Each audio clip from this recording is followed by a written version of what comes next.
අන්න පුතේ අදත් අපි අලුත් ගණන් කරගෙන ත්‍රිගුණමිතිය ගණනක් මේ ගණනේ තියෙන sin alpha සමානයි 5/3 tan alpha කියලා මුලින්ම අපි කරන්න ඕන alpha වලට අදාළව පාද තුන නම් කරගන්න සම්මුඛ පාදයේ බද්ධ පාදයේ කාරණය කියලා. ඊට පස්සේ අපිට ගානේ දීපු sin alpha වල සම්මුඛ පාදයයි කාරණය ලකුණු කරගන්නවා.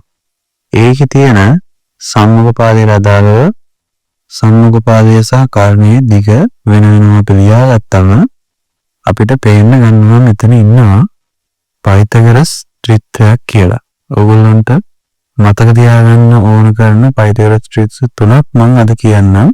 ඒක අනිවාර්යෙන් මතක තියාගන්න. එතකොට ඕගොල්ලන්ට අර ලේසියෙන්ම මේ ගණන් උඩ දාන්න පුළුවන්. පළවෙනි එක තමයි 3 4 5, දෙවෙනි එක 6 8 10, තුන්වෙනි එක තමයි 12 13 5 කියලා කියන්නේ. එතකොට මෙතන අපිට මේ ගානට අදාළව බලන්න 3යි 5යි කියන දෙන්න මේකේ ඉන්නවා. එහෙනම් අපේ ඉතිරි පාදය වෙන්නේ කවුද පුතේ? 4. එහෙනම් බද්ධ පාදය 4යි. අපෙන් අහන්නේ tan alpha කීයද කියලා. tan alpha සමානයි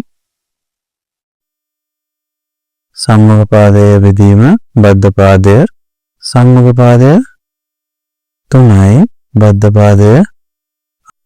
වීඩියෝ එක හොඳයි නම් අපේ subscribe කරගෙන යන්න.